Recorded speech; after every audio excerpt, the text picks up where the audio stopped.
23. Llamada de emergencia. Nathan Rivers subió 47 pisos con su maltrecha caja de herramientas. Cada paso le recordaba por qué los padres solteros desesperados aceptan trabajos de medianoche con salarios triples.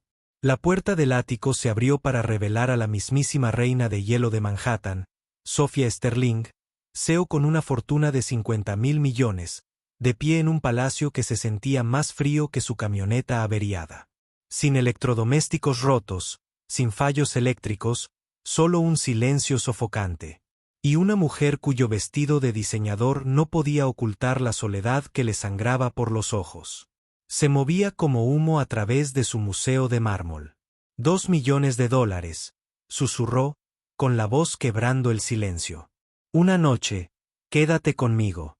Los dedos callosos de Nathan se apretaron alrededor del asa de su caja de herramientas. Su anillo de bodas reflejó las luces de la ciudad. Lo que dijo a continuación no fue la respuesta que ella esperaba. Fue algo que destrozó su mundo intocable por completo. Nathan dejó la caja de herramientas con deliberada lentitud. Sus botas de trabajo resonaban contra el mármol, que probablemente costaba más que su alquiler anual. El ático se extendía interminablemente, con ventanales que llegaban del suelo al techo y mostraban Manhattan como un reino, muebles dignos de revistas, arte que gritaba dinero. Pero sin fotografías, sin toques personales, nada que susurrara hogar. Sofía Sterling se quedó paralizada junto a esos enormes ventanales, su silueta recortada contra el resplandor de la ciudad. 31 años según Forbes, la directora ejecutiva más joven de la lista Fortune 500. Valía más que el PIB de algún pequeño país. Lo tienes todo, dijo Nathan en voz baja, su voz cortando el silencio de la catedral. Pero no tienes nada en absoluto. Metió la mano en el bolsillo de la chaqueta y sacó una pequeña caja de música. Plástico agrietado, pintura descolorida, obviamente rota. Soy pobre. Mi camioneta apenas funciona. Mi apartamento es del tamaño de tu baño, pero tengo algo que no puedes comprar ni con $2 millones. La caja de música reposaba en su palma como un pájaro herido. Tengo un hijo de 7 años que me quiere de verdad. No porque pueda mantenerlo, ni porque tenga éxito, sino porque soy su padre. Los dedos de Sofía, con su manicura perfecta, se aferraban al cristal. Su reflejo me devolvía la mirada. Hermosa, poderosa, completamente sola. ¿Qué te hace pensar que necesito amor? Las palabras salieron más fuertes de lo que pretendía, pero Nathan captó el temblor subyacente. Había oído esa misma falsa bravuconería en su propia voz 3 años atrás, cuando la trabajadora social le preguntó si necesitaba ayuda para criar a Tyler solo. El orgullo envolvía el dolor como una armadura que nunca acababa de encajar. Esta caja de música me costó $5 en una tienda de segunda mano. Nathan continuó, dándole vueltas al juguete roto. Fue el último regalo que le compré a mi esposa antes de que muriera. A Amy le encantaban las cosas viejas. Decía que tenían historias que contar. Esta ya no funciona, pero vale más para mí que todo tu ático. Miró directamente a Sofía, viendo más allá de la fachada de diseño algo crudo y hambriento. ¿Tienes algo así? ¿Algo que importe por amor, no por precios? El silencio se extendió entre ellos como un puente que ninguno se atrevía a cruzar. El aliento de Sofía empañó la ventana mientras se inclinaba más cerca del cristal, como si pudiera desaparecer entre las luces de la ciudad. Cuando finalmente se giró, las lágrimas le corrieron el rímel por la cara. Mejillas, la primera imperfección que Nathan vio en su impecable presentación. No he llorado en 12 años, susurró. No desde que mis padres murieron y me dejaron su empresa. Construí este imperio, aplasté a la competencia, gané más dinero del que podría gastar en 10 vidas. ¿Y para qué? Nathan quería irse. Todo su instinto gritaba peligro. Esta mujer podría comprar y vender toda su vida sin pestañear. Pero algo en su voz que apenas controlaba a Fracture le recordó las pesadillas de Tyler después del funeral de Amy. A veces, Las personas rotas solo necesitaban a alguien que las acompañara en la oscuridad. Para protegerse, dijo con dulzura. El dinero es la mejor armadura que existe hasta que se convierte en una prisión. Sofía se rió, pero sonó como un cristal rompiéndose. ¿Sabes lo que hice en mi último cumpleaños? Le pedí a mi asistente que me pidiera un pastel de vainilla con glaseado de chocolate. Lo comí sola en este mismo lugar, mirando a 8 millones de personas que no saben que existo. Hizo un gesto hacia el resplandeciente paisaje urbano. Podría desaparecer mañana y los únicos que se darían cuenta serían los de mi junta directiva. Probablemente harían una fiesta. Tyler me hizo una tarjeta de cumpleaños el mes pasado, dijo Nathan, sorprendiéndose a sí mismo. Rara vez hablaba de su hijo con desconocidos, pero Sofía ya no se sentía como una extraña. Se sentía como alguien que se ahogaba a plena vista. Con cartulina y crayones dibujó una imagen de nosotros arreglando una motocicleta juntos, lo cual es gracioso porque apenas sé arreglar una bicicleta, pero él me ve como un mecánico increíble que puede reparar cualquier cosa. El recuerdo suavizó su voz. Los niños no mienten sobre el amor. Simplemente aman hasta que les das una razón para no hacerlo. Algo cambió en la postura de Sofía. Se apartó de la ventana, caminando descalza sobre mármol que probablemente costaba más por metro cuadrado que Nathan. Hecho en un mes. De cerca. Sin la armadura de la distancia y las luces de la ciudad, parecía más joven, vulnerable, humana. No recuerdo la última vez que alguien quiso pasar tiempo conmigo sin esperar nada a cambio, admitió. Cenas de negocios, galas benéficas, reuniones de la junta directiva, todos son transacciones. Incluso mis relaciones eran fusiones. El teléfono de Nathan vibró. Mensaje de texto de la señora Patterson, su vecina mayor, que cuidaba a Tyler cuando entraban las llamadas de emergencia. Tyler está dormido. Que tengan dulces sueños. El simple mensaje lo golpeó como un puñetazo en el pecho. Alguien se preocupaba por su hijo. Alguien los cuidaba porque los humanos se cuidaban entre sí, no porque el dinero cambiara de manos. Tengo que irme, dijo, guardándose el teléfono en el bolsillo. Tyler se despierta si no llego a casa a medianoche. Pesadillas. Espera. La voz de Sofía se quebró como el hielo en primavera. Te pagaré para que te quedes. Di tu precio. 10 millones. 20. No he hablado con otro ser humano. De verdad, no he hablado en meses. Por favor. La desesperación en su voz desvaneció cualquier pretensión. Esto no era una negociación. Era una súplica. Nathan la miró fijamente, viendo más allá de la riqueza, a la niña solitaria que se escondía debajo. No aceptaré tu dinero, dijo finalmente. Pero te propongo un trato. ¿Quieres saber cómo es el amor? Ven a Millbrook, Ohio. Mira cómo vive la gente real. Mira lo que significan 2 millones de dólares para alguien que nunca ha tenido 2.000. Se dirigió a la puerta y se detuvo. Pero vienes como Sofía, no como Sofía Sterling. Vienes como una persona, no como una chequera. Las puertas del ascensor se abrieron como una boca, listas para tragarlo de vuelta a su mundo real de facturas vencidas y monoparentalidad. Mientras los pisos contaban hacia atrás, 46, 45, 44, Nathan se preguntó si acababa de cometer el mayor error de su vida. O tal vez, solo tal vez, había plantado una semilla que podría convertirse en algo que ninguno de los dos esperaba. 3 días después, un sedán negro se detuvo frente al dúplex alquilado de Nathan en Millbrook. La matrícula decía Stling. A través de la ventana de la cocina, Tyler pegó la nariz al cristal como un cachorro esperando visitas. Papá, sale una mujer elegante. De un coche de lujo. ¿Conocemos a alguna mujer elegante? La taza de café de Nathan casi se le resbala de las manos. De hecho, vendría. Sofía Sterling, o Sofie, como al parecer había decidido llamarse, estaba de pie en su acera agrietada con el aspecto de un extraterrestre que hubiera aterrizado en el planeta equivocado. Vaqueros de diseño que probablemente costaban más que el salario mensual de Nathan, un cabello perfectamente peinado y una expresión de terror apenas controlado.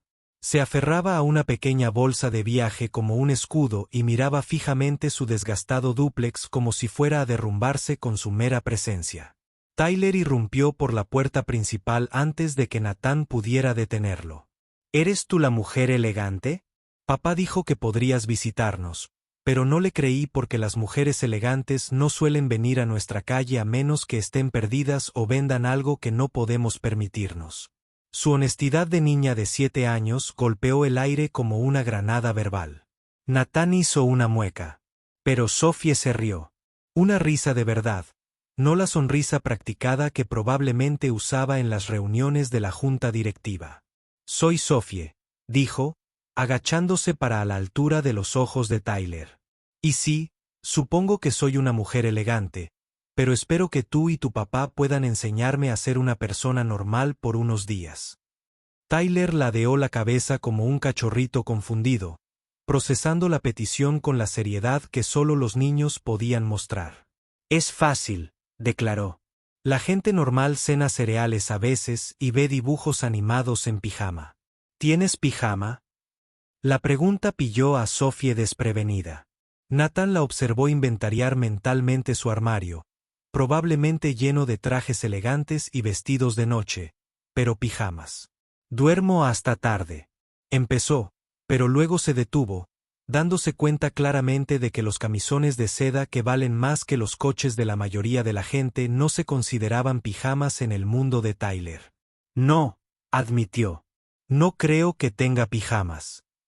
Entonces tenemos que comprarte uno, anunció Tyler con la autoridad de quien acaba de resolver el problema del hambre en el mundo. Papá, ¿podemos llevar a Sophie a Walmart? Tienen la mejor selección de pijamas en 3 condados, según la señora Patterson. Nathan captó la ligera mueca de Sophie al mencionar Walmart. ¿Cuándo fue la última vez que había estado en una tienda de descuento? ¿Había estado alguna vez en una? La visita a Walmart se convirtió en una expedición antropológica. Sophie empujaba un carrito de compras chirriante por pasillos iluminados con fluorescentes, mirando las etiquetas de precios como jeroglíficos antiguos. Tyler hizo de guía turístico, explicando las complejidades de las marcas genéricas frente a las marcas conocidas, la importancia estratégica de las tapas de liquidación y por qué la sección de farmacia siempre olía a gente mayor. Aquí es donde papá compra mis medicamentos cuando tengo fiebre. Tyler explicó, señalando el mostrador de la farmacia. La señora Chen es muy amable y a veces me da pegatinas. Sophie observó a Nathan comparar precios de ibuprofeno infantil, calculando mentalmente que la diferencia de 10 pesos que pesaba podría cubrir el dinero del almuerzo de Tyler durante una semana. Había gastado más que su presupuesto mensual de comestibles en una sola comida de negocios y nunca pensó 2 veces al respecto. Las matemáticas casuales de la pobreza la fascinaban y horrorizaban a partes iguales. En la sección de ropa, Tyler se convirtió en asesor de pijamas. Estos tienen dinosaurios, pero son un poco infantiles. Estos son sencillos, pero parecen cómodos. Ah, estos tienen perros y están en oferta. Levantó un pijama de franela rebajado a $12,99. Sophie se quedó mirando la etiqueta del precio, luego el rostro serio de Tyler. Había pagado más por cócteles que no terminó. Son perfectos, dijo, tomando el pijama de las manos de Tyler. Tienes un gusto excelente para dormir. Tyler sonrió de orgullo, y Sophie sintió una calidez en el pecho. Reconocimiento, aprobación, importarle a alguien por razones que no tenían nada que ver con el patrimonio neto ni la cuota de mercado. De vuelta en el dúplex, Sophie se puso su pijama de $13, mientras Nathan calentaba las sobras de pizza para la cena. Salió del baño con un aspecto más joven, de alguna manera más suave. La franela la hacía parecer accesible en lugar de intocable. Tyler ya había reclamado el lugar central en su sofá de segunda mano, dándole palmaditas a Sophie en los cojines para que se uniera a él. Papá hace la mejor pizza que queda, anunció. La mete en el horno tostador para que el queso se derrita de nuevo. Cenaron en bandejas de televisión mientras veían dibujos animados, algo llamado Hora de Aventuras. Eso no tenía ningún sentido para Sophie, pero hizo que Tyler se riera a carcajadas. Ella también se encontró riendo, no por el programa, sino por la alegría contagiosa de Tyler. ¿Cuándo fue la última vez que se rió sin calcular los beneficios sociales? ¿Cuándo se había convertido la diversión en otra estrategia empresarial? Sophie, dijo Tyler durante una pausa publicitaria, con la salsa de pizza decorando su barbilla como pintura de guerra. ¿Tienes hijos? La pregunta fue como un puñetazo en el plexo solar. La sonrisa de Sophie flaqueó y Nathan captó el sutil cambio en su expresión. No, dijo en voz baja. Nunca tuve tiempo para niños, estaba demasiado ocupada construyendo mi empresa. Tyler asintió con la sabiduría de quien había aceptado explicaciones adultas que no le cuadraban del todo. Papá dice que los adultos a veces tienen que tomar decisiones difíciles, pero quizá podrías tener hijos cuando no estás tan ocupado. Los niños son geniales. Obviamente, yo soy el mejor ejemplo, pero también hay otros buenos. Su forma de hablar tan directa hizo sonreír a ambos adultos a pesar del peso de la conversación. Después de que Tyler se fuera a la cama, Sophie y Nathan se sentaron en el porche compartiendo una cerveza, algo que Sophie no recordaba haber hecho desde la universidad. El aire nocturno traía el aroma de una barbacoa y el sonido lejano de adolescentes riendo en un aparcamiento. Sonidos normales, sonidos humanos. Tengo 37.000 empleados, dijo Sophie de repente. Conozco sus métricas de productividad, el uso que hacen de sus bajas por enfermedad, sus calificaciones de rendimiento, pero no sé el nombre de ninguno. Nathan dio un sorbo a su cerveza, dejando que la confesión se asentara entre ellos. Tyler conoce a todo el mundo en esta calle, dijo finalmente. La señora Patterson le hace galletas. El señor Rodríguez le deja ayudar a lavar coches los sábados. La chica adolescente de al lado practica piano. Y Tyler pide canciones por la ventana. Señaló el tranquilo barrio. Esto es lo que significan $2 millones para gente como nosotros. Significa que Tyler podría ir a la universidad sin préstamos estudiantiles. Significa que yo podría dejar los trabajos nocturnos y estar presente para los cuentos antes de dormir. El peso de esa realidad golpeó a Sophie como un tren de carga. $2 millones. Calderilla en su mundo. Dinero que les cambia la vida en el suyo. Probablemente se había gastado esa cantidad en muebles de oficina el trimestre pasado sin pestañear. Te ofrecí ese dinero para demostrarte algo, admitió. Para ver si eras diferente de todos los que querían algo de mí. Pero lo rechazaste. Yo rechacé que me compraran. Nathan corrigió, hay una diferencia. El dinero sin relación es solo una transacción. Y tengo un hijo que necesita aprender que su valor no se mide por lo que puede aportar a los demás. La convicción en su voz llevaba el peso de una sabiduría adquirida con esfuerzo. Además, no estabas ofreciendo dinero. Estabas ofreciendo un pago por servicios prestados. No estoy en venta. Sophie miró las estrellas apenas visibles a través de la contaminación lumínica, pensando en la última vez que había mirado hacia arriba en lugar de hojas de cálculo o informes bursátiles. ¿Y si te dijera que de verdad quiero ayudar? No como una transacción comercial, sino, mientras luchaba por encontrar la palabra, como un amigo. La palabra flotaba en el aire como algo frágil y nuevo. Nathan estudió su perfil a la luz del porche, viendo más allá de la fachada de diseñador a alguien que aprende a ser humano. Entonces diría que la amistad no se trata de lo que puedes hacer por alguien. Se trata de estar presente, de preocuparse por su martes tanto como por su crisis. 2 semanas después de su estancia en Millbrook, Sophie aprendió a preparar macarrones con queso de caja. Descubrió que los cereales genéricos sabían exactamente igual que los de marca y dominó el arte de recortar cupones.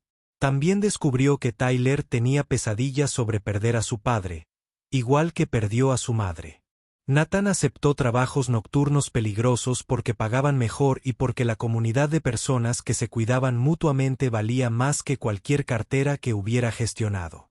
Estaba lavando platos de verdad, no metiéndolos en una máquina que valía más que los coches de la mayoría, cuando su teléfono vibró con una alerta de emergencia.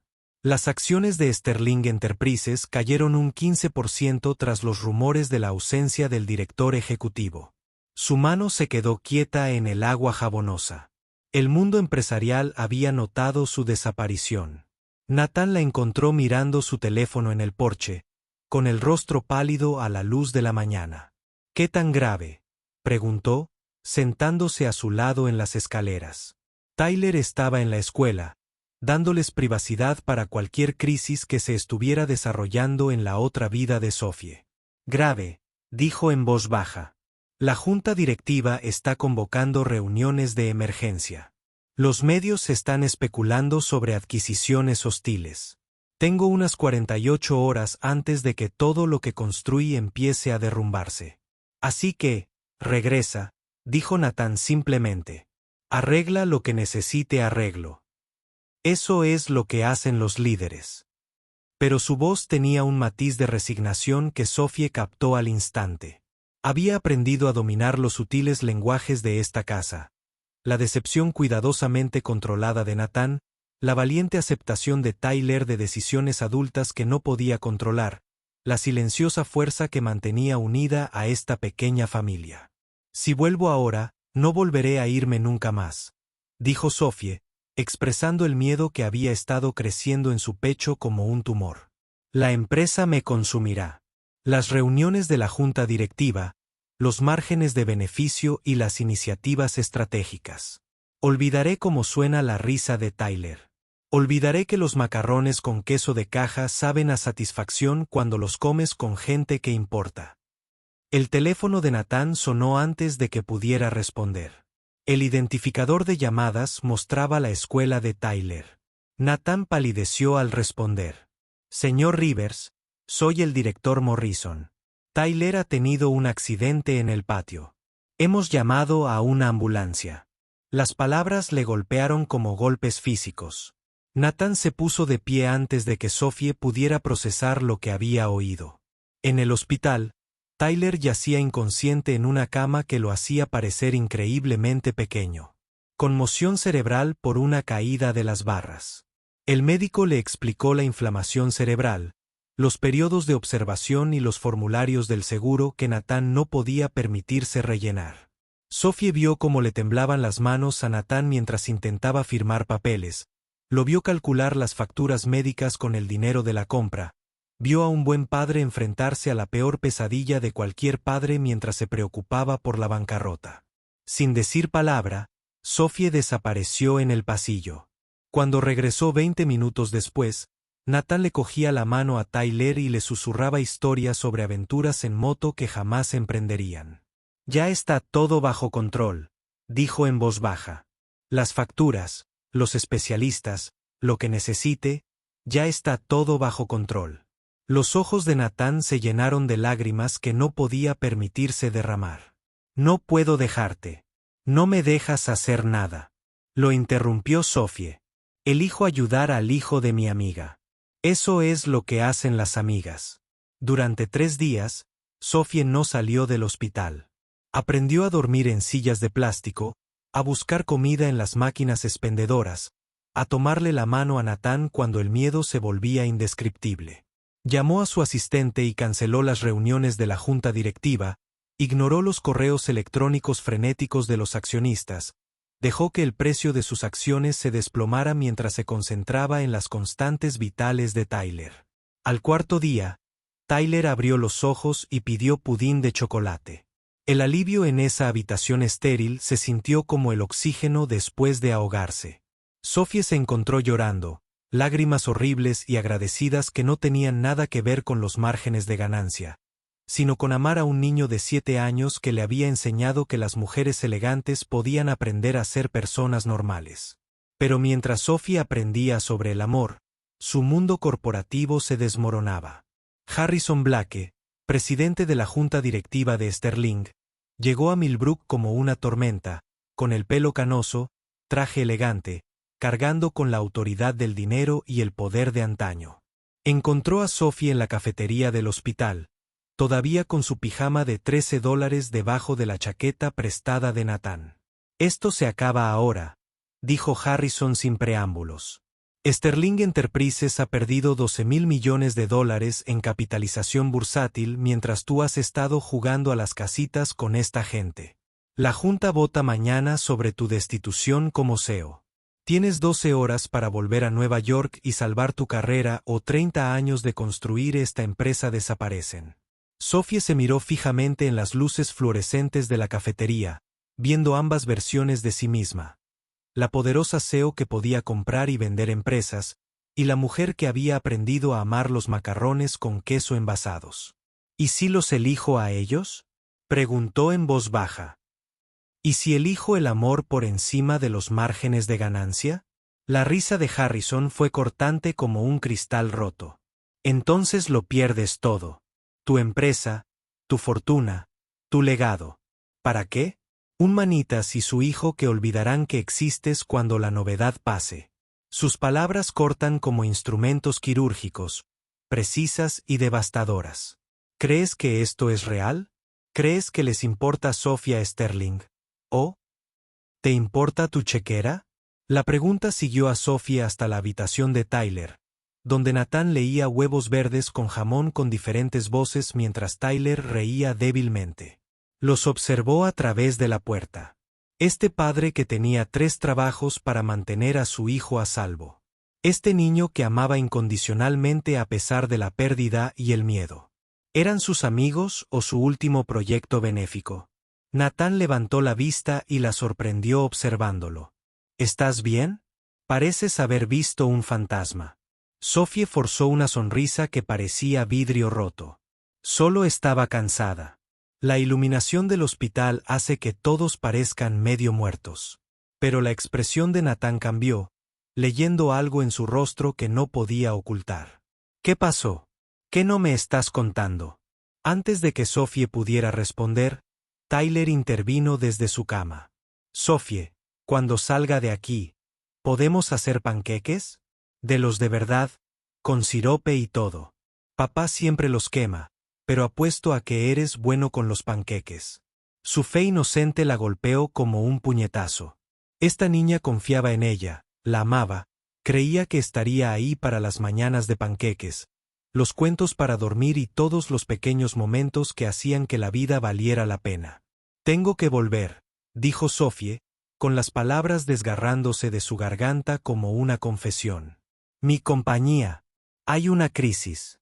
Puede que me vaya por un tiempo. El rostro de Tyler se ensombreció, pero asintió con la aceptación practicada de un niño que ha aprendido que los adultos se van. ¿Volverás?, preguntó. Después de que arregles tu compañía, la garganta de Sophie se cerró en torno a las palabras que no podía decir, las promesas que no podía hacer, las mentiras que serían más amables que la verdad. Lo intentaré, susurró, odiándose a sí misma por la insuficiencia de la respuesta. La expresión de Nathan se endureció, reconociendo el sonido de la despedida disfrazada de esperanza. Esa noche, Sophie preparó su única maleta de viaje mientras Nathan acostaba a Tyler. Podía oírlos a través de las delgadas paredes, a Tyler preguntando si Sophie se iba para siempre. Las cautelosas respuestas de Nathan, la silenciosa negociación de un padre que protege a su hijo de otro abandono. Cuando Nathan salió de la habitación de Tyler, su rostro era de piedra. Así que así es como termina, dijo. No es exactamente una pregunta. La crisis llama y el mundo real gana. Sophie se aferró a su maleta como una armadura, incapaz de mirarlo a los ojos. No entiendes la presión que tengo. 30.000 trabajos dependen de mis decisiones. No puedo ser egoísta. ¿Egoísta? La voz de Nathan subió y luego bajó al recordar a Tyler durmiendo cerca. ¿Crees que elegir el amor es egoísta? ¿Crees que estar presente para quienes se preocupan por ti es egoísta? Se acercó y Sophie pudo ver el dolor que ardía tras su ira. O tal vez Harrison tenía razón. Quizás todo esto era solo una novedad para ti, pasando el rato con los pobres hasta que la vida real te llamaba a casa. La acusación fue como una bofetada. La compostura cuidadosamente construida de Sophie se quebró, revelando el miedo subyacente. Eso no es justo. Sabes que no soy así. Pero incluso mientras lo decía, la duda se apoderó de mí. ¿Era real o solo estaba jugando a disfrazarse en la vida de otra persona? ¿Yo? Preguntó Natán en voz baja. Porque la mujer que creía conocer no abandonaría a una niña de 7 años que la ama. La mujer que creía conocer lucharía por lo que importa en lugar de volver corriendo a una sala de juntas llena de gente que la ve como un centro de ganancias. Las lágrimas de Sophie brotaron entonces, feas y honestas. No sé cómo elegir. Sollozó. He pasado 15 años construyendo esta empresa. Es todo lo que soy. Si la pierdo, ¿qué me queda? La expresión de Natán se suavizó, viendo más allá de su miedo al niño aterrorizado que se escondía debajo. Seguiría siendo la mujer que hacía reír a Tyler. Seguiría siendo la persona que aprendió a recortar cupones, lavar platos y dormir en sillas de plástico porque alguien a quien querías te necesitaba. Pero el miedo pudo más que el amor, y Sophie se fue antes del amanecer. Condujo de regreso a Manhattan en su sedán negro, viendo a Millbrook desaparecer en su espejo retrovisor como un sueño que se desvanece al amanecer. Para cuando llegó a su ático, Harrison la esperaba con agendas de emergencia para reuniones de la junta directiva y estrategias de gestión de crisis. Los siguientes 18 meses se confundieron en una neblina de defensas contra adquisiciones hostiles e iniciativas de recuperación del mercado. Sophie salvó Sterling Enterprises, restauró la confianza de los accionistas y emergió más fuerte que nunca. Forbes la puso en portada con el titular, La venganza de la reina de hielo. La perfilaron como la directora ejecutiva que había superado un misterioso año sabático para reconstruir su imperio más grande que nunca. Pero el éxito le sabía a cenizas.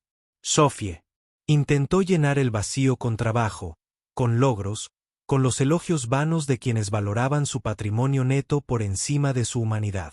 Compró un ático más grande, contrató más asistentes. Y construyó muros tan altos que la soledad se convirtió en su única compañera. Nunca llamó a Natán, nunca se preocupó por Tyler. La culpa era demasiado grande, la vergüenza demasiado completa. ¿Cómo podía explicar que había elegido el dinero por encima del amor? ¿Cómo podía justificar el abandono de una niña que le había confiado sus mañanas de panqueques y sus cuentos para dormir? Entonces, un martes que parecía un martes cualquiera, Sop se desplomó en su oficina. Agotamiento, dijeron los médicos. Deshidratación severa y desnutrición causadas por trabajar 18 horas al día y olvidarse de comer. Mientras yacía en su habitación privada del hospital, rodeada de flores de socios y tarjetas de empleados que no conocía, Sophie se dio cuenta de que se estaba muriendo de adentro hacia afuera. Su asistente le trajo un fajo de tarjetas de pronta recuperación de empleados excepcionales. Enterrada en la compasión corporativa había una sola hoja de cartulina doblada con cuidado y dirigida a Sophie con crayón. La letra de Tyler es más antigua ahora, pero aún reconociblemente suya. Querida Sophie, papá dice que estás enferma. Lamento que estés enferma. Te hice una tarjeta porque las tarjetas hacen que la gente se sienta mejor. Espero que te mejores pronto. Todavía recuerdo cómo hacer panqueques. Con cariño, Tyler. P de papá también te extraña, pero no lo dirá. Sophie apretó la cartulina contra su pecho y lloró por todo lo que había perdido. A la mañana siguiente, llamó a su asistente e hizo algo que conmocionó al mundo financiero. Renunció como directora ejecutiva de Sterling Enterprises. 3 semanas después, una mujer con el pelo corto y ropa de target llamó a la puerta de Natán en Millbrook. Tyler abrió, la miró fijamente un largo rato y se lanzó a sus brazos con una fuerza que casi la derriba. Sophie, regresaste. Papá dijo que quizá nunca regresarías, pero yo sabía que lo harías porque prometiste panqueques. Natán apareció en la puerta, más viejo y curtido de lo que Sophie recordaba. Su expresión era cuidadosamente neutral, protegiéndose a sí mismo y a Tyler de otro posible abandono. Tyler, ve a lavarte las manos para cenar, dijo en voz baja. Tyler soltó a Sophie a regañadientes, pero se puso de puntillas de la emoción. Sophie, ¿te quedas a cenar? Papá preparó espaguetis, pero no se le dan muy bien. ¿Podrías ayudar? Después de que Tyler desapareciera en la casa, Nathan y Sophie estaban en el porche donde habían compartido cerveza y honestidad 18 meses antes. Así que, dijo Nathan, por fin regresa el pródigo director ejecutivo.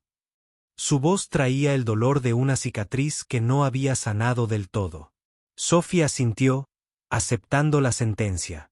Renuncié, vendí todas mis acciones y usé el dinero para crear una fundación para padres solteros que necesitan ayuda con las facturas médicas.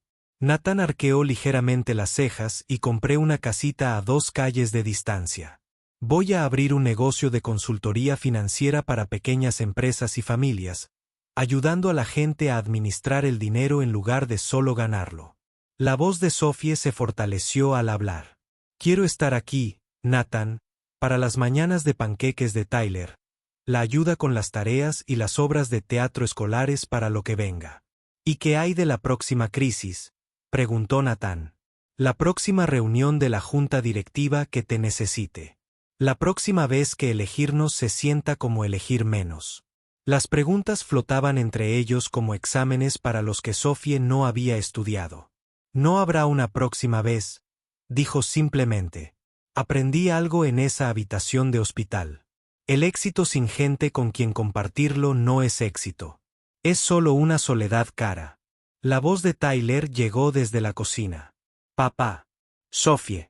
Los espaguetis se están enfriando y no estaban muy buenos cuando estaban calientes. La boca de Nathan se curvó en una sonrisa a pesar de su cautela. Tiene razón sobre los espaguetis, admitió. Nunca dominé del todo la cocina italiana. Menos mal que aprendí a cocinar, dijo Sophie. Resulta que YouTube tiene tutoriales para todo, incluso para cómo los exdirectores ejecutivos pueden hacer una salsa marinara decente. La esperanza vacilante en la expresión de Nathan era como el amanecer después de la noche más larga. ¿De verdad te quedaste?, dijo con asombro. Tú nos elegiste. Yo elegí el amor, corrigió Sophie.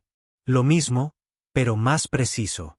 Entraron juntos a la casa, en dirección al sonido de Tyler poniendo la mesa, el olor a espaguetis imperfectos y la posibilidad de una felicidad común y corriente. 2 años después, un martes que se sentía diferente a todos los demás martes porque era perfecto en su cotidianidad, Sophie cerraba Riverside Financial Consulting, la pequeña oficina que compartía con Nathan, quien descubrió su talento para ayudar a la gente a reparar tanto sus finanzas como sus electrodomésticos rotos.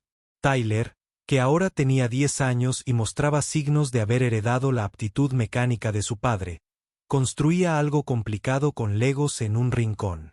La caja de música de Amy que Nathan finalmente había permitido que Sophie reparara, estaba en el alféizar de la ventana, tocando la Bon Rose en la tenue luz de la tarde. La canción terminó, dejando solo los sonidos reconfortantes de una vida vivida. Tyler tarareaba mientras trabajaba, Nathan organizaba las herramientas con precisión metódica, Sophie conciliaba las cuentas del día. Nadie habló, pero el silencio era pleno en lugar de vacío, presente en lugar de hueco. Tyler levantó la vista de sus legos. Sophie, ¿alguna vez extrañas ser súper rica? La pregunta fue formulada con la naturalidad de una niña que creció rodeada de la honestidad de los adultos. Sophie consideró la pregunta seriamente, como había aprendido a hacer con las preguntas de Tyler. A veces extraño la seguridad, dijo finalmente. Pero yo. No extrañes. Estar solo. Bien, anunció Tyler con satisfacción. Porque papá hace panqueques terribles, y alguien tiene que hacer buenos en esta familia. Nathan rió, un sonido que se había vuelto más frecuente en los últimos 2 años. Mis panqueques no están tan mal, protestó. Solo son textualmente Interesantes. Son discos de hockey con jarabe, dijo Sophie con cariño. Pero te quiero. De todos modos. Las palabras salieron con naturalidad, desgastadas por el uso diario. Ya no eran declaraciones, solo hechos tan básicos como respirar. La sonrisa de Nathan fue respuesta suficiente. Mientras el sol se ponía sobre Millbrook, tiñendo su pequeña oficina de luz dorada, Sophie cerró los libros de cuentas y Nathan empacó sus herramientas. Tyler desarmó cuidadosamente su creación de Lego, algo que hacía todas las noches para poder construir algo nuevo. Mañana. La caja de música dejó de sonar. Sus últimas notas se desvanecieron en la cómoda quietud de un día bien vivido. Caminaron juntos a casa, 3 personas que habían aprendido que las cosas más valiosas en la vida no se compra, solo se construye. Una conversación, una decisión, un acto de amor a la vez. Grace se detuvo frente a un Mustang clásico y comenzó a explicar los desafíos de su restauración a adultos interesados y con experiencia. Tom e Isabella observaban a su hija con orgullo compartido. Va a ser un problema cuando crezca, observó Isabella con cariño y diversión.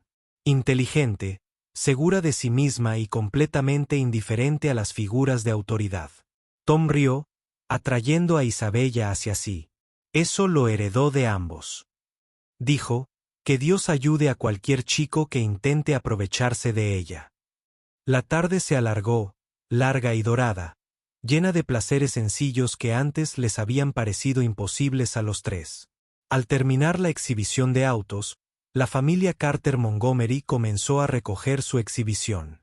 Grace ayudó a doblar el material promocional mientras tarareaba con satisfacción, completamente segura en su lugar, entre los 2 adultos, que habían aprendido a amarse, en parte gracias a su devoción compartida por ella. Tom e Isabella trabajaron en equipo de forma eficiente, con movimientos coordinados y decididos. El Shelby Cobra permanecía en silencio en el centro de su puesto. Ya no era símbolo de desafío ni conflicto, sino de transformación y nuevos comienzos. ¿Buen día?, preguntó Tom mientras conducían a casa, aunque la respuesta era evidente en las sonrisas de satisfacción que todos lucían. El mejor, respondió Isabella, e hizo una pausa. En realidad, no es cierto.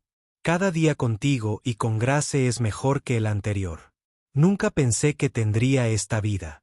Grace levantó la vista del asiento trasero, somnolienta pero contenta. ¿Qué clase de vida?, preguntó Tom. La sonrisa de Isabella era suave y genuina, completamente libre de máscaras corporativas. De esas en las que alguien te quiere no por lo que puedes hacer por él, sino por quien eres cuando no intentas ser especial. ¿Ya llegamos?, preguntó Grace al entrar en la entrada. Ya llegamos, confirmó Tom. Y la palabra tenía más peso que la simple geografía. Hogar era esta casa que habían elegido juntos. Esta familia que habían construido a partir de los restos de sus desastres por separado. Esta vida que habían creado al elegirse una y otra vez. Grace se subió al asiento delantero para abrazar a ambos adultos a la vez. Amo a nuestra familia, anunció con simple seguridad. Incluso cuando es rara, complicada y diferente a las familias de los demás. Isabella rió, un sonido más suave que cualquier otra risa de sus días en la empresa, especialmente cuando es rara, complicada y diferente. Lo corrigió con suavidad. Esas son las mejores familias. Mientras se acomodaban a su rutina nocturna, Tom se encontró pensando en el reloj de bolsillo en su chaqueta y en la mujer cuyo recuerdo guardaba. Natalie habría amado a Isabella. Se dio cuenta de que ella habría apreciado la férrea protección de la gracia de Isabella y su dedicación a reconstruir lo que se había roto. Sobre todo, habría estado agradecida de que Tom hubiera encontrado a alguien que comprendiera que el amor no se trataba de reemplazar lo perdido, sino de hacer espacio para una nueva felicidad junto a recuerdos preciados. El reloj marcaba con firmeza en su bolsillo. Ya no era un peso, sino una bendición, conectando el amor del pasado con la alegría del presente. La historia que había comenzado con un cruel desafío en una exhibición de autos se había convertido en algo que ninguno de ellos podría haber imaginado. Una familia construida sobre segundas oportunidades, la confianza en uno mismo y la decisión radical de elegir el amor sobre el miedo una y otra vez. El mañana traería nuevos desafíos y oportunidades, pero esta noche estaban exactamente donde pertenecían, rodeados de las personas que más importaban y envueltos en la tranquila certeza de que algunas promesas valían la pena cumplir para siempre. Al final, Isabella había cumplido su palabra de maneras que nunca habría imaginado, y Tom había demostrado que algunos hombres merecían apostarlo todo, incluso cuando las probabilidades parecían imposibles. Tyler había sido aceptado en varias universidades excelentes y finalmente eligió un programa que le permitiera estudiar tanto psicología como educación. John. Su plan era regresar a la academia después de graduarse, con formación académica que complementara la comprensión intuitiva que había desarrollado a través de su trabajo con adolescentes privilegiados. Quiero entender la ciencia que hay detrás de lo que hacemos, le explicó Tyler a Catherine mientras se preparaba para su primer año. Porque se puede llegar a algunos chicos y a otros no. Que marca la diferencia entre tener derecho a todo y tener confianza. Como las familias pueden usar la riqueza de forma responsable en lugar de destructiva. Catherine lo miró con asombro, recordando al joven de 16 años enfadado que la había confrontado por su engaño apenas 2 años antes. Tyler había encontrado su vocación en un trabajo que surgió directamente de su improbable amistad, creando una trayectoria profesional que honraba tanto su empatía natural como su difícil comprensión del privilegio y sus descontentos. Rob había regresado a la educación de una manera que nunca imaginó. Dirigiendo una escuela que desafiaba a los estudiantes no con rigor académico, sino con complejidad moral. La academia se había convertido en su obra maestra, un lugar donde enseñar significaba más que transmitir información. Significaba transformar el carácter. Una cálida tarde de otoño, los tres estaban sentados en el patio trasero de Catherine, revisando las solicitudes de familias que buscaban plazas en la siguiente convocatoria. La demanda había superado su capacidad, lo que los obligó a crear listas de espera y criterios de selección que priorizaban a los estudiantes con mayor necesidad de intervención. Miren dijo Tyler, leyendo una solicitud. Un joven de 17 años que estrelló su tercer Ferrari y le dijo al juez que las leyes de tránsito no se aplican a las personas con fondos fiduciarios. Un caso clásico, coincidió Rob. Los padres probablemente quieran que lo arreglemos sin cambiar nada en la dinámica familiar. Catherine estudió el expediente, viendo ecos de sus propios errores como madre en la descripción que la familia hacía del comportamiento de su hijo. Lo aceptaremos, pero solo si los padres también aceptan terapia. Los niños no pueden mantener los cambios si vuelven al mismo entorno tóxico. Este se había convertido en su enfoque habitual, reconociendo que el envenenamiento por privilegios era una enfermedad familiar que requería intervención sistémica. Los padres a menudo se resistían a este requisito, prefiriendo ver los problemas de sus hijos como defectos individuales en lugar de síntomas de culturas familiares disfuncionales. La herramienta más poderosa de la academia había demostrado ser su ubicación en el barrio de Rob y Tyler. Los estudiantes adinerados interactuaban a diario con familias de clase trabajadora, aprendiendo que la inteligencia, la amabilidad y la dignidad no estaban relacionadas con las cuentas bancarias. Estas interacciones, cuidadosamente facilitadas por Tyler y otros mentores, rompieron con las suposiciones que años de privilegio habían reforzado. El mejor momento, le dijo Tyler a Catherine, es cuando se dan cuenta de que mis vecinos no son proyectos que se puedan resolver ni problemas que resolver. Son simplemente personas que viven sus vidas con la misma complejidad y propósito que cualquier otra persona. 2 años después de la fundación de la academia, Catherine recibió una carta que la hizo llorar durante horas. Era de la exmejor amiga de Emma, Clara Ara, cuyos padres la habían inscrito en el programa después de que la expulsaran de la escuela preparatoria por acosar a estudiantes becados. Sé que Emma querría que te dijera algo. Clara Ara escribió. Solía hablar de lo asustada que estaba de decepcionarte, de cómo sentía que tenía que ser perfecta por quien era tu familia. Sabía que las cosas que le enseñaste sobre ser mejor que los demás estaban mal, pero no sabía cómo decírtelo. Creo que esta academia la habría salvado, y sé que me salvó a mí. Catherine compartió la carta con Rob y Tyler, y finalmente comprendió que la muerte de Emma no se había debido solo a conducir ebria o a un comportamiento imprudente. Se trataba de una joven atrapada por expectativas y privilegios que nunca pidió, incapaz de encontrar la manera de ser humana en un mundo que exigía ser sobrehumana. Intentaba decírmelo. Catherine se dio cuenta de todas esas veces que traspasó los límites o se comportó mal.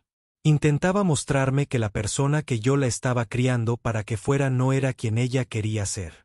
El éxito de la academia había atraído la atención nacional, lo que la llevó a una cobertura documental y a dar conferencias que Catherine abordó con mucha consideración.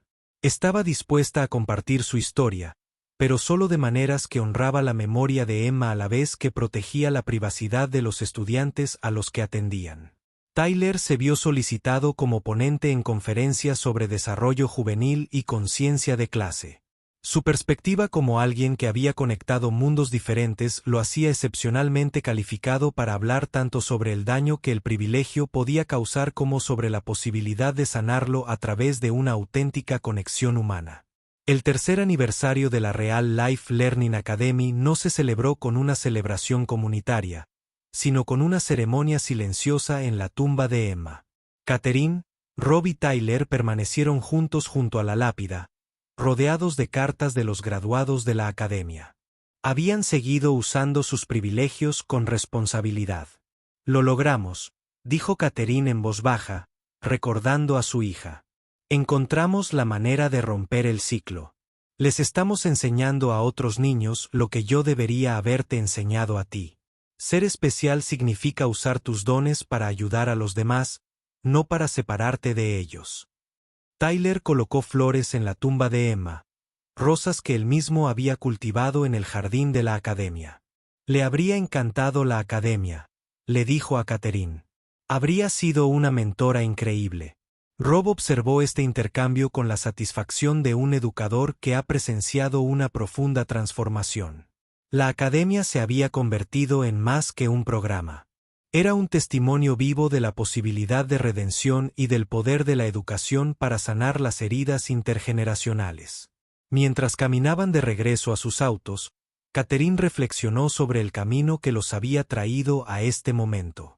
Una reparación de cerca que parecía una simple muestra de bondad vecinal se había convertido en un trabajo que literalmente salvaba vidas, evitando que otras familias sufrieran la devastación que ella había padecido. ¿Qué sigue?, preguntó Tyler, pensando en su próxima graduación universitaria y en su regreso a la academia como miembro del personal a tiempo completo. Nos expandimos. Catherine respondió, abrir escuelas en otras ciudades, capacitar a otros educadores en nuestros métodos, crear una red de programas que puedan abordar el envenenamiento por privilegios donde quiera que ocurra. Y seguimos arreglando cercas, añadió Rob con una sonrisa. Porque a veces los actos de servicio más pequeños conducen a las mayores transformaciones.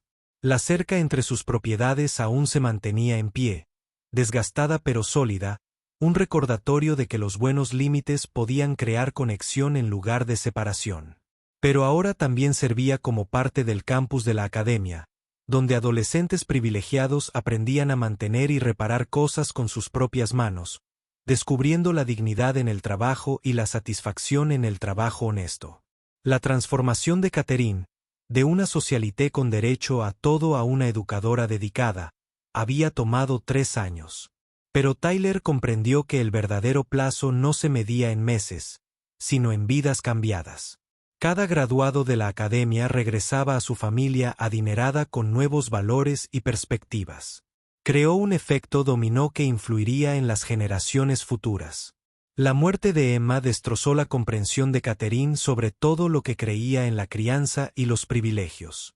Pero de esa devastación surgió algo hermoso y duradero, un lugar donde los hijos de otros padres podían aprender las lecciones que Emma había intentado enseñarle a su madre. La academia era el legado de Emma, la prueba de que incluso las pérdidas más trágicas podían transformarse en fuentes de sanación y esperanza. Entonces sí, le dijo a Sofía.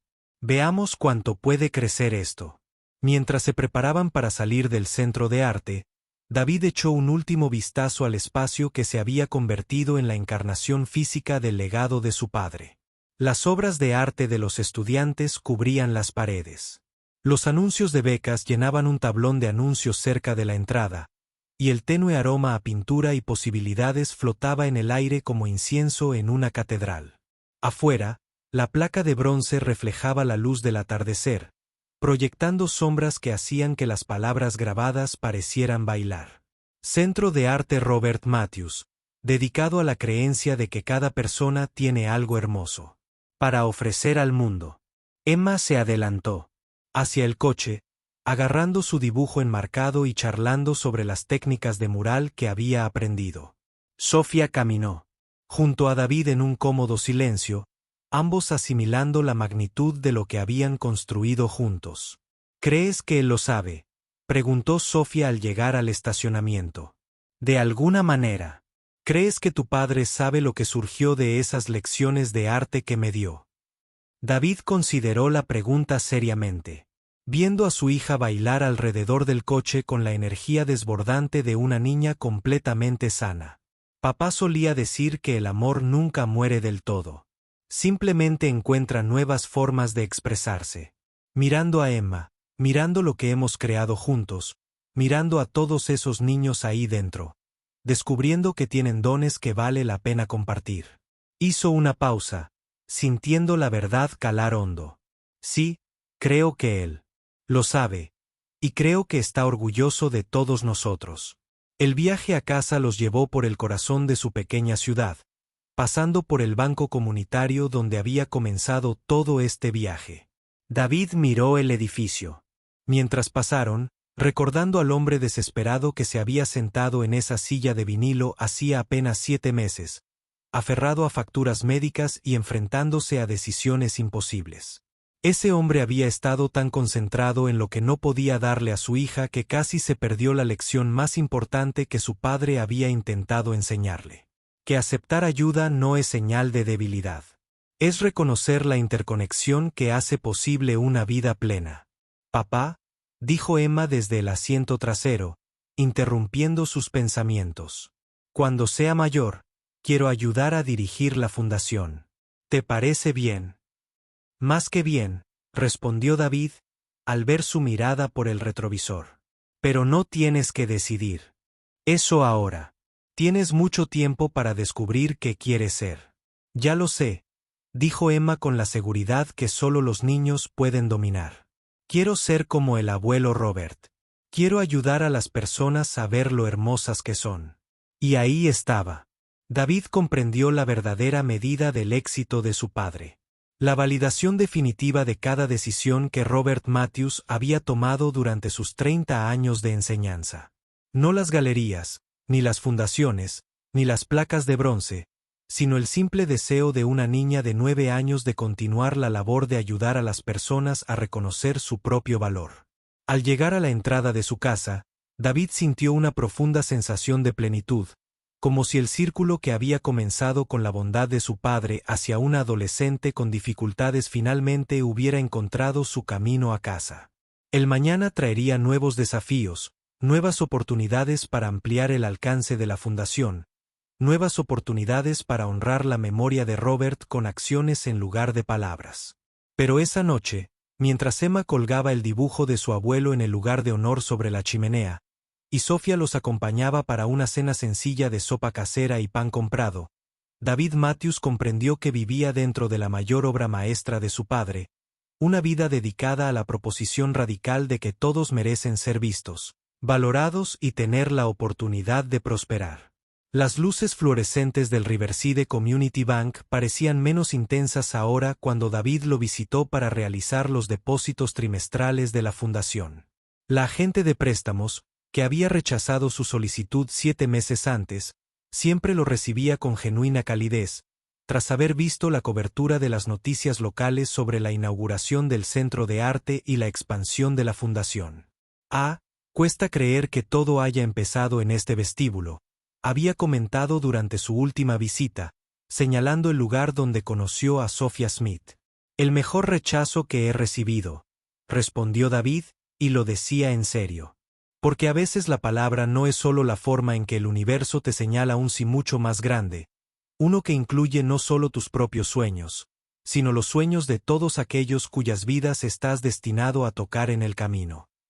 Los niños se habían adaptado a la colaboración de sus padres con la resiliencia que hacía que los adultos sintieran envidia y esperanza a partes iguales. Grace y Noah se habían hecho amigos de verdad, unidos por su experiencia compartida de tener padres que construían cosas y su orgullo mutuo de formar parte de una historia que había terminado bien a pesar de su difícil comienzo. Ayudaron a diseñar elementos del patio de recreo de la nueva escuela de Oakland, insistiendo en características que fueran divertidas y seguras, y sus aportaciones les recordaron a los adultos que el propósito final de la construcción era crear espacios donde la vida pudiera florecer. En el aniversario del terremoto de Riverside, Isen y Alexandra estuvieron juntos en el lugar donde una vez estuvo la vieja escuela, ahora marcado por un jardín conmemorativo que honra la resiliencia de la comunidad que sobrevivió al desastre. La inscripción en el monumento central se leía simplemente en memoria de las lecciones aprendidas y las vidas protegidas. Ambos comprendieron que su propia relación se había convertido en parte de esa historia más amplia de crecimiento a través de la adversidad. Grace y Noah depositaron flores en el monumento. Su amistad sencilla era prueba de que incluso los conflictos adultos más complejos podían resolverse cuando las personas elegían el amor por encima del orgullo. La pregunta que Grace había hecho en la sala de espera del hospital, ¿sabías que esto iba a pasar?, había pasado de ser una indagación inocente a algo más profundo y desafiante. Isen finalmente le respondió con sinceridad, explicándole que le preocupaba la seguridad del edificio, pero que no había logrado convencer a los adultos de que escucharan sus preocupaciones. Grace procesó esta información con la franqueza que los niños aportan a las cuestiones morales complejas, concluyendo que a veces los adultos cometen errores, pero que lo más importante era aprender a hacerlo mejor la próxima vez. Su sencilla sabiduría se había convertido en un principio rector para la nueva empresa, donde cada decisión se evaluaba no solo por sus beneficios inmediatos, sino por sus consecuencias a largo plazo en las personas, quienes vivirían y trabajarían en los edificios que crearon. Mientras Isen observaba la puesta de sol sobre la bahía de San Francisco desde la oficina que ahora compartía con Alexandra, reflexionó sobre el camino que los había llevado de adversarios a socios, de un desacuerdo profesional que le costó la carrera a una colaboración que les había dado a ambos un propósito más profundo. El horizonte de la ciudad estaba salpicado de edificios que él había ayudado a diseñar a lo largo de los años, cada uno representando la visión de alguien de un futuro mejor, plasmada en acero y hormigón. Pero la estructura de la que estaba más orgulloso no era visible desde la ventana de su oficina. Era la confianza que él y Alexandra habían reconstruido entre ellos, la amistad que sus hijos habían forjado a pesar de la complicada historia de sus padres y el compromiso que habían asumido de garantizar que la integridad nunca más fuera tratada como un lujo en sus vidas profesionales. El teléfono de su escritorio vibró con un mensaje de texto de Noah preguntando si Grace podía ir a cenar y ayudar con un proyecto de ciencia sobre diseño de edificios sismorresistentes. Isen sonrió mientras escribía su consentimiento y luego miró al otro lado de la oficina a Alexandra, que revisaba los planos de su último proyecto, con la intensa concentración que antes lo había intimidado. Ahora la reconocía como la expresión de alguien que entendía que acertar con los detalles podía marcar la diferencia entre la seguridad y la catástrofe, entre proteger a las familias y destruirlas. Ella levantó la vista y lo sorprendió observándola, y su sonrisa transmitía la calidez de quien había aprendido que tener razón no era tan importante como ser confiable. Hay gente que piensa que la integridad es un lujo, había dicho aquel terrible día en que todo cambió. Pero el tiempo había demostrado que la integridad era, en realidad, la base sobre la que se construía todo lo que valía la pena, y que a veces las decisiones más costosas resultaban ser las que generaban mayor valor al final. La risa de Grace y Noah se elevaba desde la calle, donde jugaban en el pequeño parque construido para reemplazar la escuela primaria demolida, y Isen sabía que cada decisión difícil que había tomado había valido la pena al escuchar el sonido de los niños que se sentían seguros para jugar sin miedo. En el crepúsculo de una tarde en Millbrook, caminando hacia un futuro prometedor en lugar de solo supervivencia, Tom comprendió que algunas historias no terminan con una pérdida, sino que comienzan con ella, usando el dolor como base para una alegría más profunda, porque reconoce el precio de amar plenamente. La risa de Grace resonó en los muros del cementerio como música, y la mano de Maggie en la suya se sintió como volver a casa, a un lugar que nunca supo que existía. El regalo de Anna no había sido un reemplazo de lo que habían perdido, sino una expansión de lo que creían posible. Un amor que se multiplicó en lugar de disminuir, una esperanza que se fortaleció, porque había sido puesta a prueba por lo peor que la vida podía ofrecer. La caja de pinturas se encontraba segura en la mochila de Grace. Ya no era una reliquia del pasado, sino una herramienta para crear futuros con los que Anna solo podía soñar. Los colores se mezclaban con intención y se aplicaban con la confianza que da a comprender que la belleza no se ve disminuida por la tristeza, sino que se vuelve más preciosa gracias a ella. Los últimos visitantes se marcharon al anochecer sobre la ciudad, dejando el espacio de la galería tranquilo y cálido bajo el resplandor de una iluminación cuidadosamente colocada que se adaptaba a las diversas necesidades de procesamiento sensorial. Ruby se había quedado dormida, acurrucada junto a su último estudio de color, mientras Jasper seguía trabajando en cálculos matemáticos para su próximo proyecto colaborativo. Zoe leía tranquilamente en un rincón, levantando la vista de vez en cuando para observar la cómoda familiaridad de su poco convencional reunión familiar. Elena comenzó el delicado proceso de adaptación de los niños a las rutinas de casa y a la hora de dormir, con sus movimientos con la eficiencia práctica de alguien que había aprendido a crear estructuras sin rigidez, adaptación sin caos. Benjamin reunió materiales de arte y apagó el equipo, mientras sus manos recorrían patrones familiares que se habían vuelto meditativos en lugar de meramente funcionales. Mientras se preparaban para abandonar el espacio de la galería, que se había convertido en el símbolo visible de su compromiso de honrar los dones neurodivergentes, Benjamin se detuvo a observar una vez más la instalación colaborativa de los niños. La pieza parecía latir con su propia luz interior, patrones geométricos y colores fluidos, creando una representación visual de mentes trabajando juntas en armonía en lugar de competir. El mañana traería nuevos desafíos, solicitudes de financiación y colaboraciones de investigación, sesiones terapéuticas con niños cuyos dones aún no habían sido reconocidos, conversaciones con educadores y padres que comenzaban a comprender que ser diferente no significaba necesariamente ser deficiente. Pero esa noche, rodeado de la silenciosa evidencia de sanación, creatividad y amor que había surgido de su disposición a arriesgarse a una conexión auténtica, Benjamin Michei sintió la profunda satisfacción de alguien que finalmente había aprendido a dejar de esconderse de sus propios dones y de las personas que más los necesitaban. El viaje a casa por las tranquilas calles de la ciudad se llenó del cómodo silencio de una familia que había aprendido a comunicarse tanto con la presencia como con las palabras, sus diferentes maneras de procesar y expresar emociones entrelazadas en algo resiliente, hermoso y completamente propio. Y en la respiración apacible de los niños que finalmente se sintieron lo suficientemente seguros como para dormir profundamente, Benjamin pudo escuchar el eco de la voz de Luna, recordándole que el arte más importante siempre fue el que ayudó a otras personas a recordar que no estaban solas en él.